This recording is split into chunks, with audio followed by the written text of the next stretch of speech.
He was a man of 25 or 6, and held a piece of cloth, which, being a tailor, he was about to make into a coat lining.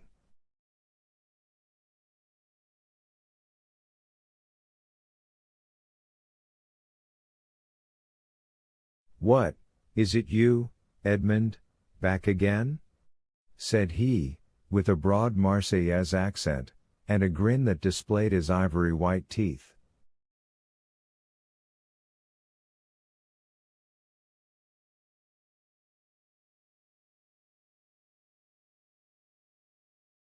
"Yes, as you see, neighbor Caderousse, and ready to be agreeable to you in any and every way," replied Dantes, but ill concealing his coldness under this cloak of civility.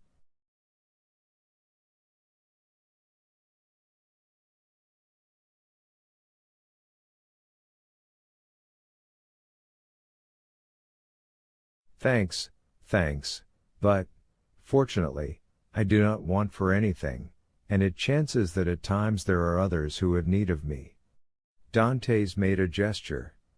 "I do not allude to you, my boy. No. No.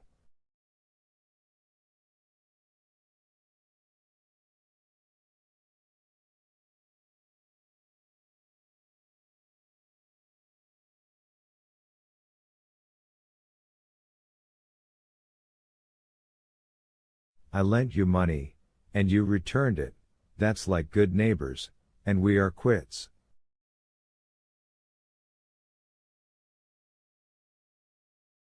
"We are never quits with those who oblige us," was Dante's reply, "for when we do not owe them money, we owe them gratitude."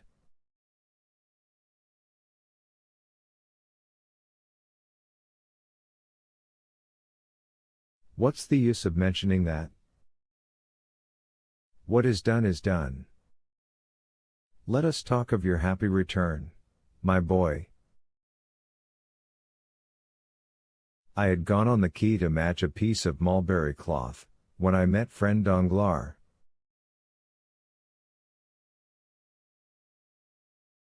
"You at Marseille?" "Yes," says he. "I thought you were at Smyrna." "I was, but am now back again."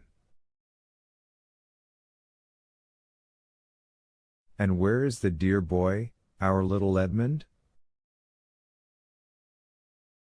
"Why, with his father, no doubt," replied Danglars.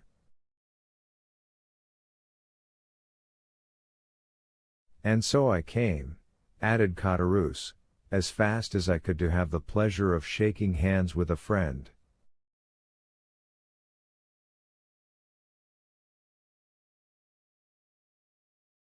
"Worthy Caderousse," said the old man, "he is so much attached to us."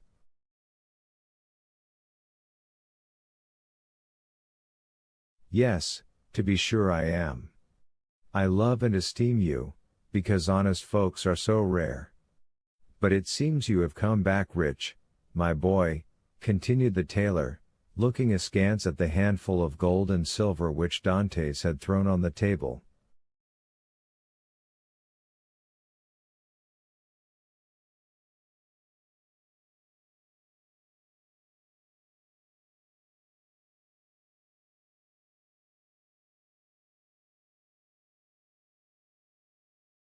The young man remarked the greedy glance which shone in the dark eyes of his neighbor. He said, negligently, "this money is not mine. I was expressing to my father my fears that he had wanted many things in my absence, and to convince me he emptied his purse on the table."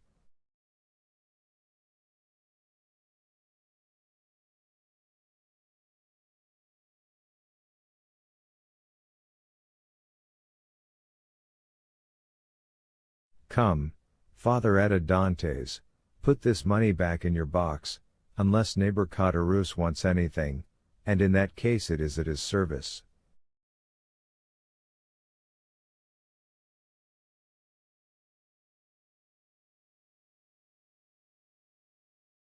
"No, my boy, no," said Caderousse.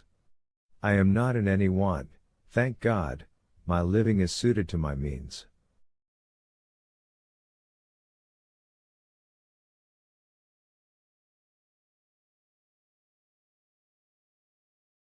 Keep your money, keep it, I say, one never has too much, but, at the same time, my boy, I am as much obliged by your offer as if I took advantage of it.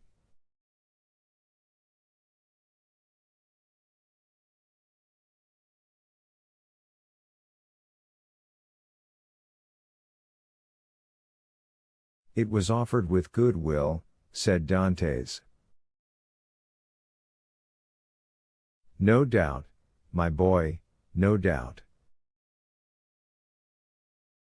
Well, you stand well with M. Morel, I hear, you insinuating dog, you.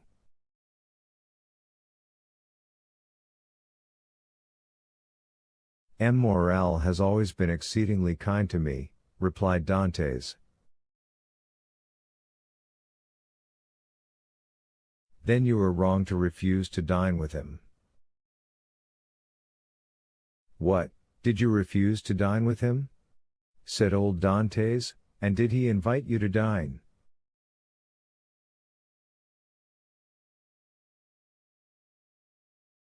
Yes, my dear father, replied Edmund, smiling at his father's astonishment at the excessive honor paid to his son.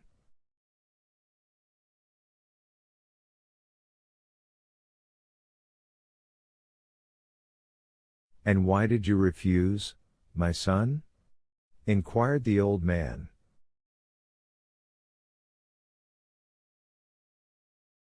That I might the sooner see you again, my dear father, replied the young man.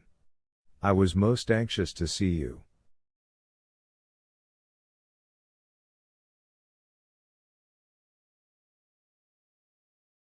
But it must have vexed M. Morel, good, worthy man, said Caderousse. And when you are looking forward to be captain, it was wrong to annoy the owner.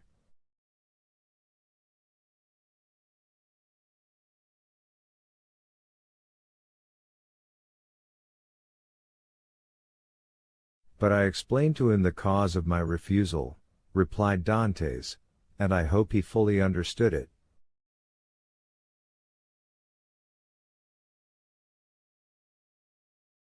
Yes, but to be captain one must do a little flattery to one's patrons. I hope to be captain without that, said Dantes. So much the better, so much the better. Nothing will give greater pleasure to all your old friends, and I know one down there behind the St. Nicholas Citadel who will not be sorry to hear it.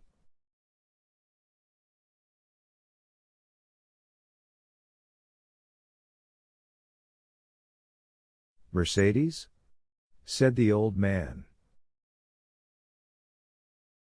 Yes, my dear father, and with your permission, now I have seen you, and know you are well and have all you require, I will ask your consent to go and pay a visit to the Catalans.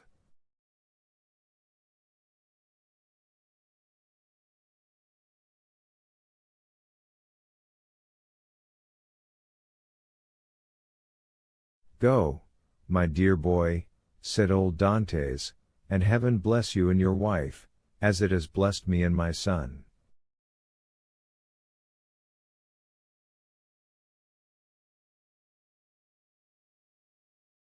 His wife? Said Caderousse, why, how fast you go on, Father Dantes, she is not his wife yet, as it seems to me.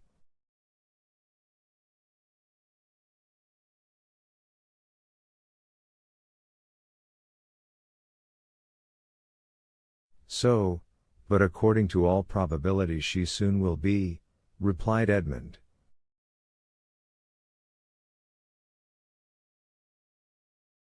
Yes, yes, said Caderousse, but you were right to return as soon as possible, my boy.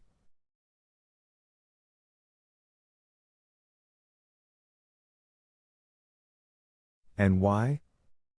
Because Mercedes is a very fine girl, and fine girls never lack followers, she particularly has them by dozens.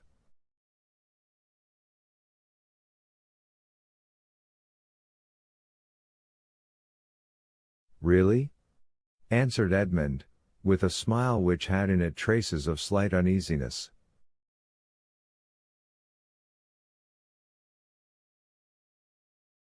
Ah, yes, continued Caderousse, and capital offers, too, but you know, you will be captain, and who could refuse you then?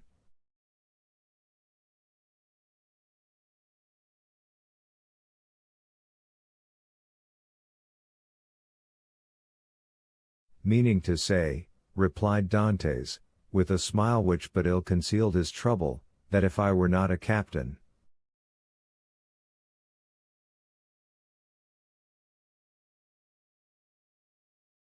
A, said Caderousse, shaking his head.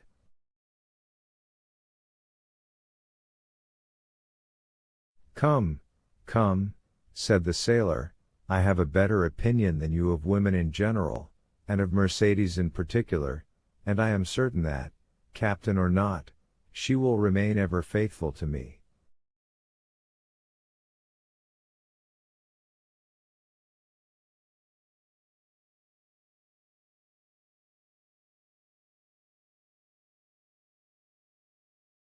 So much the better, said Caderousse. When one is going to be married, there is nothing like implicit confidence, but never mind that, my boy, go and announce your arrival, and let her know all your hopes and prospects.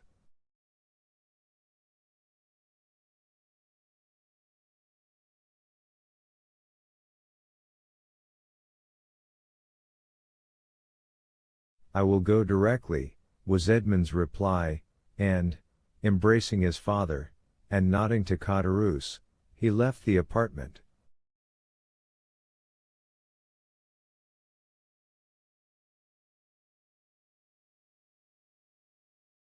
Caderousse lingered for a moment, then taking leave of old Dantes, he went downstairs to rejoin Danglars, who awaited him at the corner of the Rue Seneca.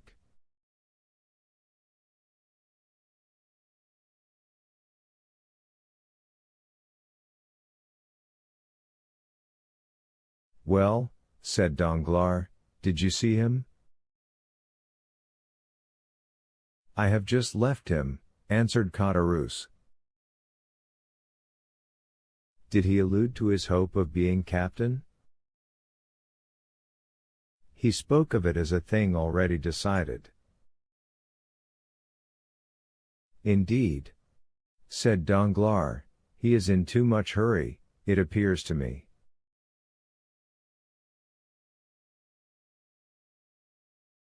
Why, it seems M. Morel has promised him the thing.